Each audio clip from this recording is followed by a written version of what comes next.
At 3:47 on a quiet morning in Doha, the skyline erupted in fire. Israeli F-35 jets had pierced Qatari airspace without warning, striking the capital in what Tel Aviv later called a counter-terror operation. But within minutes, a phone call was made that no one in Washington or Jerusalem had anticipated. It came not from an Arab king or a European minister, but from a young African soldier turned president in Ouagadougou. Burkina Faso, Captain Ibrahim Traore, his message to Netanyahu was blunt. Africa will not stay silent because history has shown that when the Middle East shakes, prices in the United States tremble. And this time, the voice that triggered the shock waves came from Africa.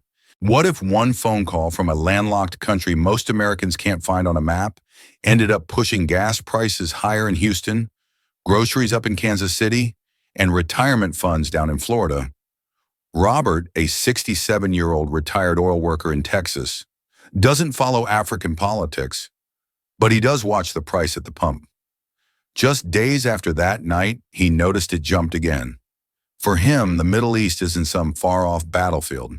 It's the difference between affording his medications and stretching his Social Security check. Stay with me, because in the next few minutes, you will understand how a single defiant act from Africa could send ripples across the globe. The impact would stretch from the blazing skies of Doha to the kitchen tables of American households. The attack on Qatar was supposed to be just another demonstration of Israeli military power. A small landlocked country in West Africa, often dismissed as one of the poorest on earth, stood up and said no. Burkina Faso, under Captain Ibrahim Traore, suspended military cooperation with Israel, canceled defense contracts, and ordered its ambassador to issue the strongest condemnation yet. For decades, Israel had treated Africa as a convenient market for weapons, surveillance gear, and occasional votes at the United Nations. Suddenly, one of the continent's youngest leaders was calling the bluff of a nuclear-armed state.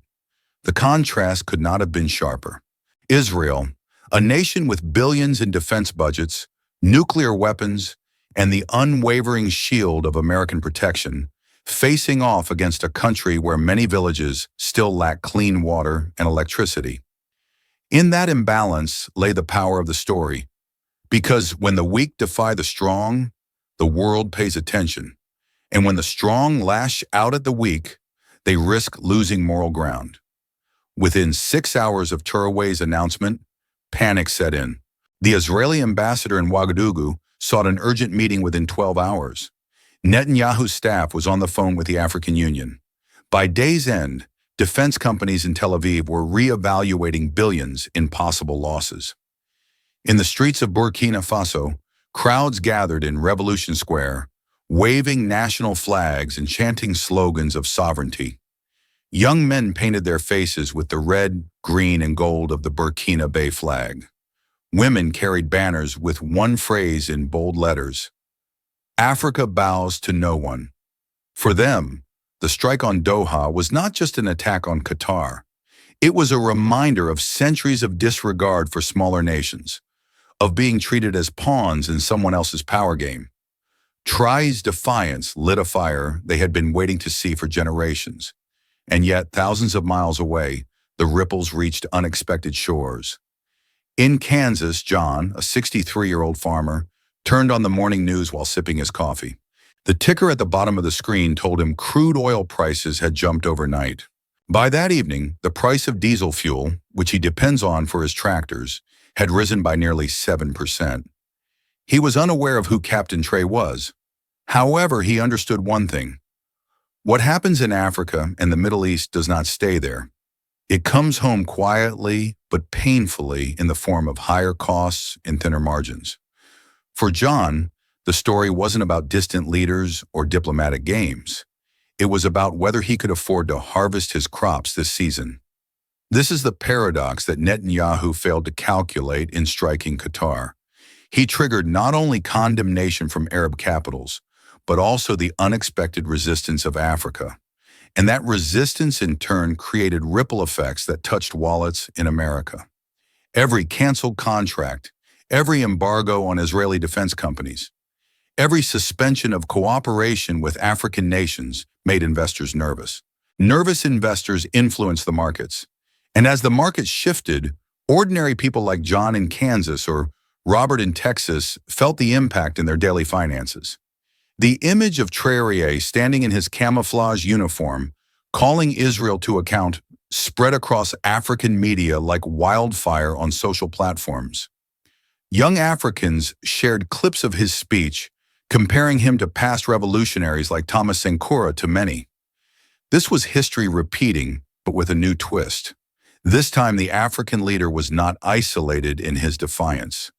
Other nations were beginning to echo his stance. Ghana, Nigeria, South Africa, Algeria, even Morocco, which had recently normalized ties with Israel, found itself under pressure to act. The fear in Tel Aviv was not just about Burkina Faso, it was about a domino effect.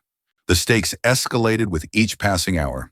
If Africa were to unite against Israel, decades of meticulously built relationships could unravel. Israeli diplomats hurried across the continent, presenting aid packages, technology agreements, and pledges of cooperation. As one Nigerian commentator put it, you cannot bomb Doha on Monday and expect friendship in Lagos on Tuesday. But so was the imbalance of moral authority. A nuclear state backed by superpowers had targeted a sovereign capital. A small African nation with nothing but his voice declared that sovereignty was not negotiable. The image of small versus giant resonated not just in Africa, but globally. It was a David and Goliath moment, but this time with an unexpected slingshot, diplomatic unity. And yet beneath the chants and declarations, a question loomed. Could Burkina Faso endure the pressure? Was it possible for a poor nation, heavily reliant on imports, to risk alienating one of the world's most powerful states and its allies? The bravery of their defiance was clear, but courage alone does not cover the cost of food, fuel, or security. Behind the images of jets roaring over Doha and crowds chanting in Ouagadougou lies a deeper revelation. Israel's strike on Qatar was not just another flash of conflict in the Middle East.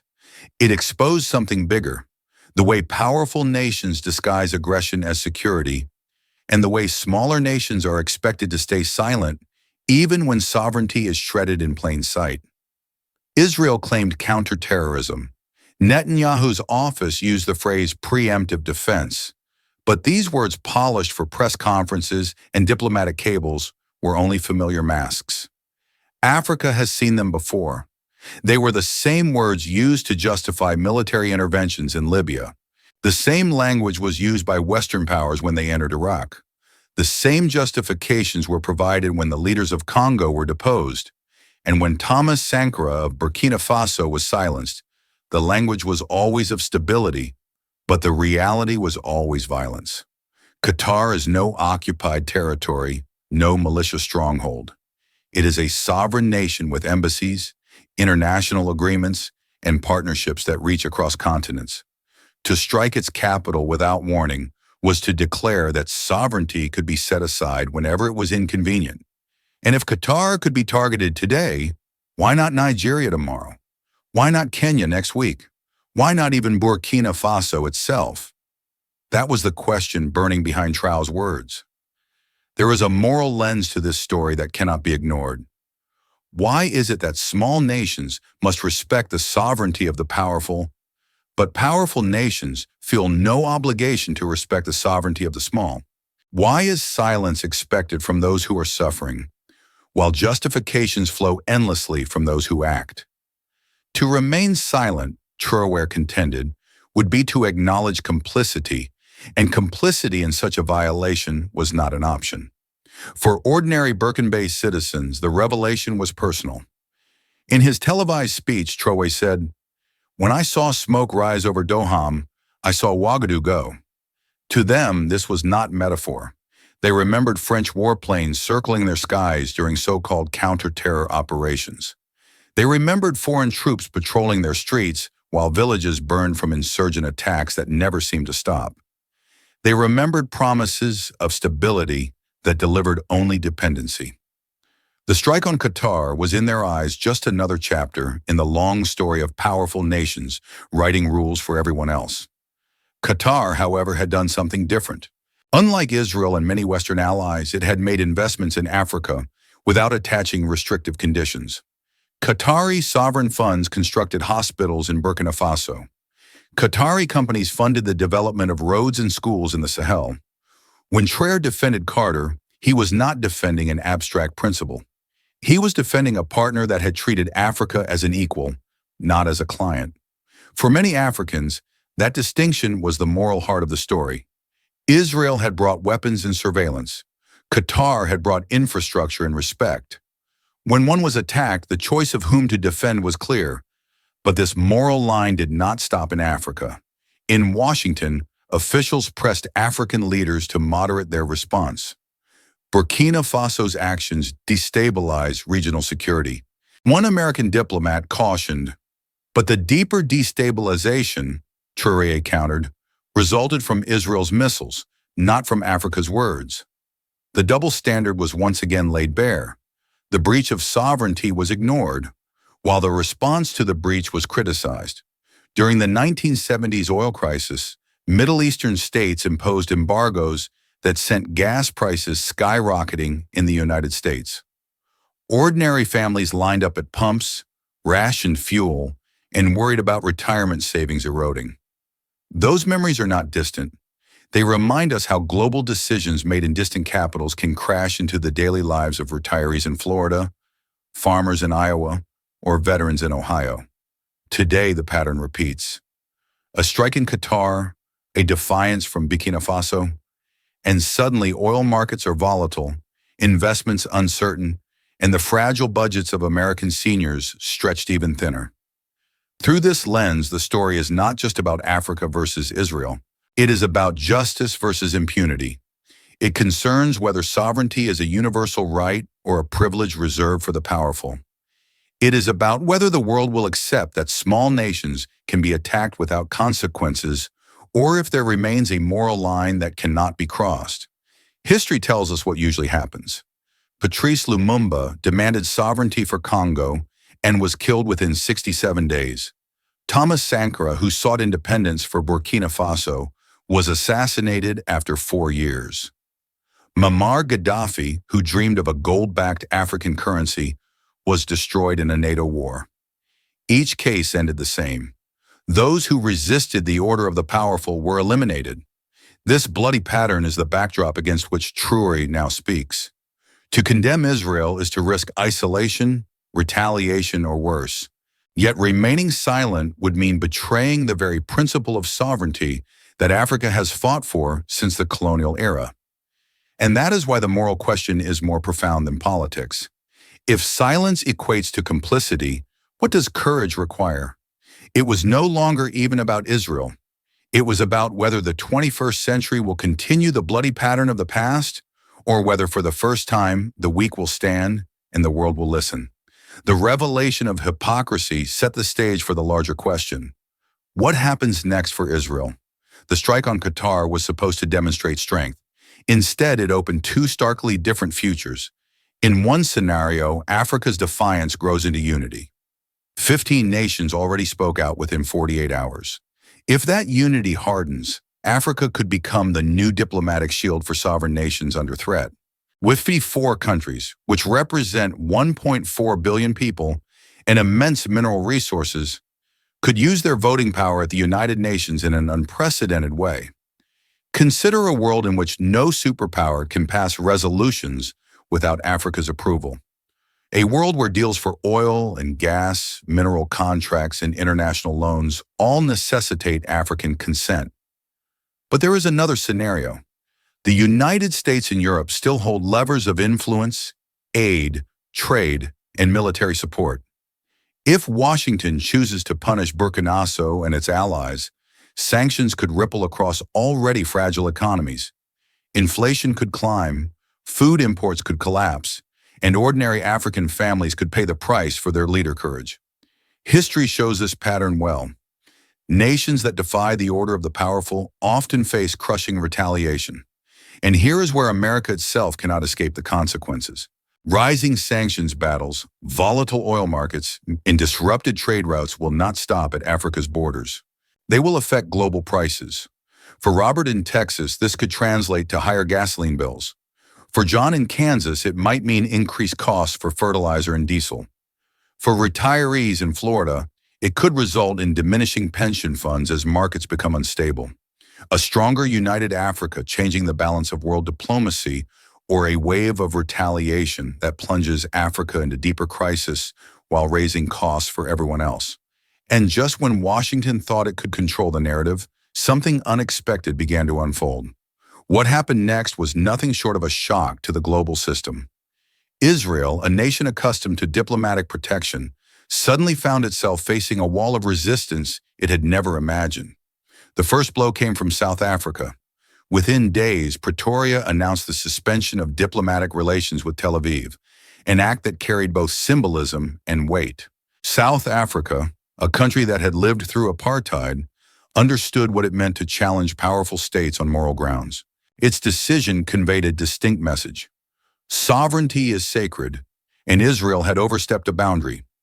Then Algeria followed, shutting its airspace to Israeli aircraft.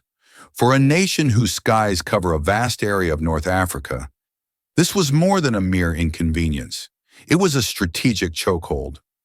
Next was Nigeria, Africa's most populous nation and its largest economy, terminating defense contracts worth millions within a week. What had once been unthinkable became reality.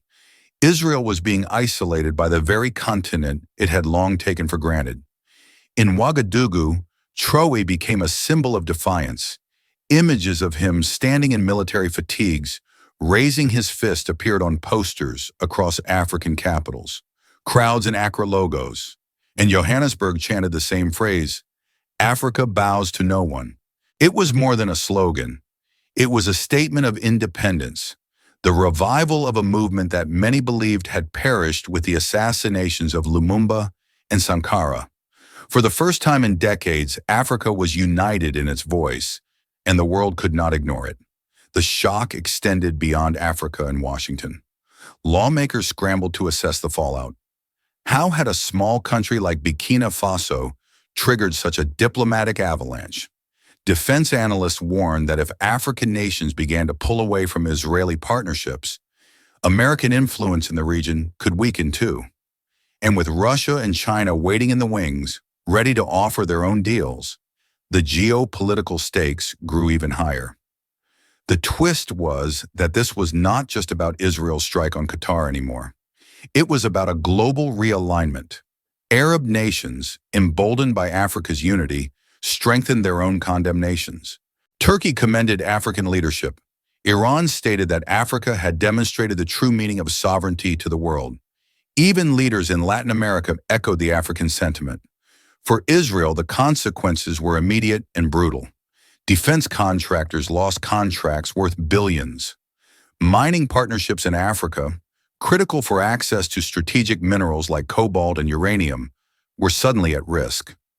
Israeli diplomats who once enjoyed open doors found themselves met with silence or outright rejection.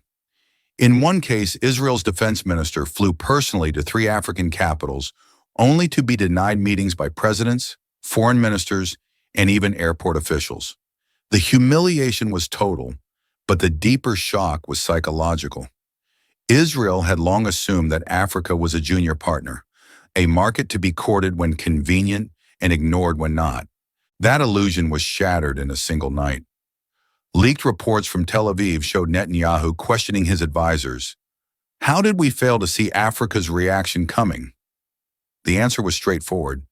They had simply never thought Africa mattered. In Ouagadougou, a young student named Miam carried a sign that read, "When they strike Doha, we feel the flames here." In Lagos, an elderly man who had lived through the Biafran War told reporters, "For once, Africa is standing together. I thought I would never see this day." Across the continent, ordinary people felt a pride that had long been denied to them. They were not silent observers of global affairs anymore. They were actors, defenders of sovereignty, voices in a chorus too loud to ignore. Meanwhile, across the Atlantic, Americans were beginning to feel their own shock. In Ohio, Thomas, a 72-year-old Vietnam veteran, watched the news with disbelief. He recalled the Cold War era when alliances could change in an instant, and when the price of oil could dictate the financial stability of ordinary families. Now he found himself wondering if history was repeating itself. The gas pump near his home had already crept up another 30 cents.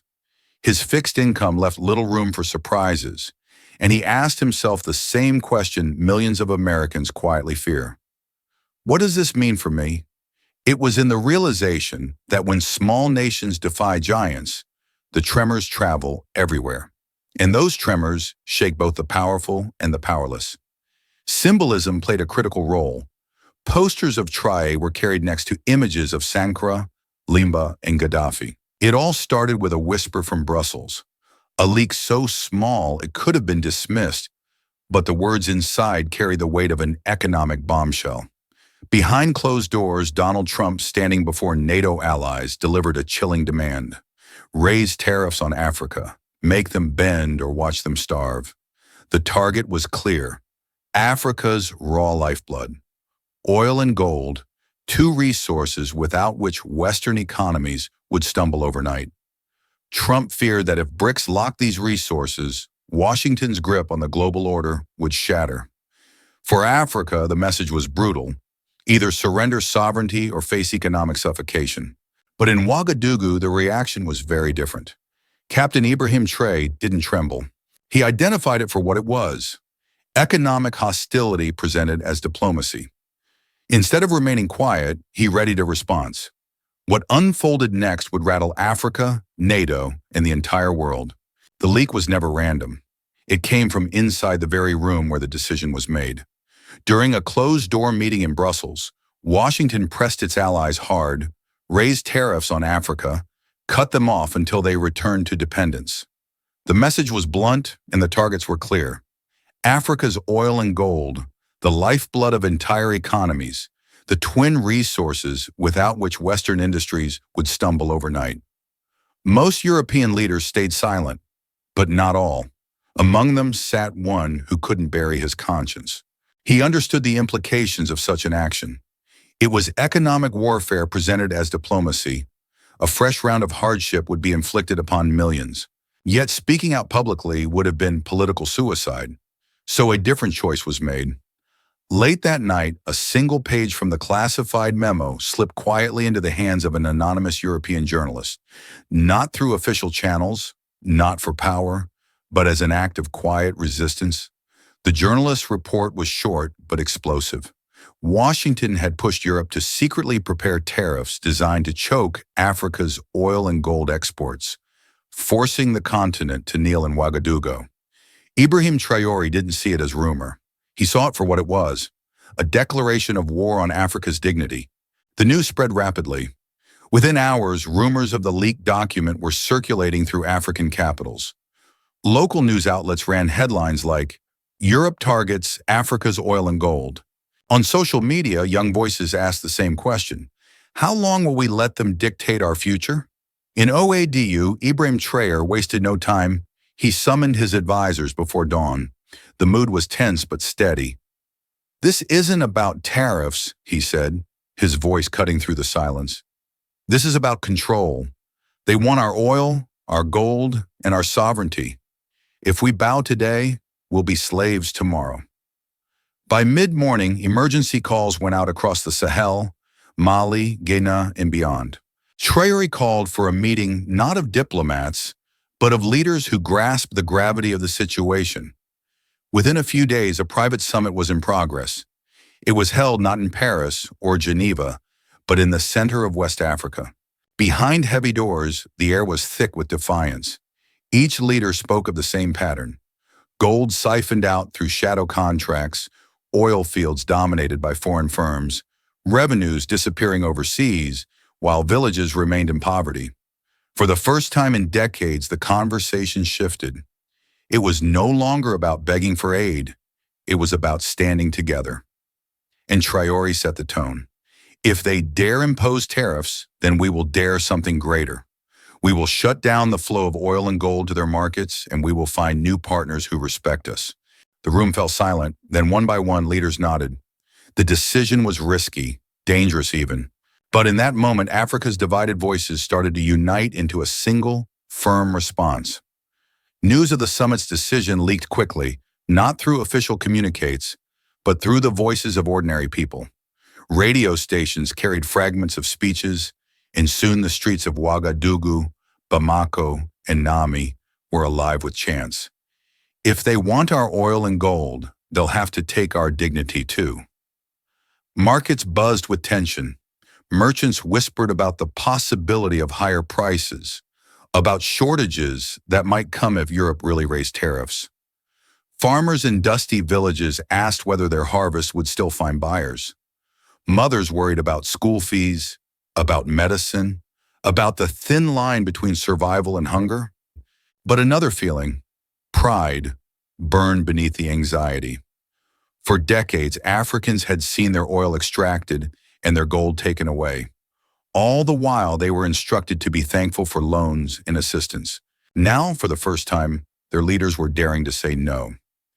In Ouagadougou's Independence Square, a young student held a sign that read, "Better to endure hunger for a year than slavery for a century." The crowd roared in agreement. Traoré understood the cost. He knew that freezing exports would tighten belts across the continent.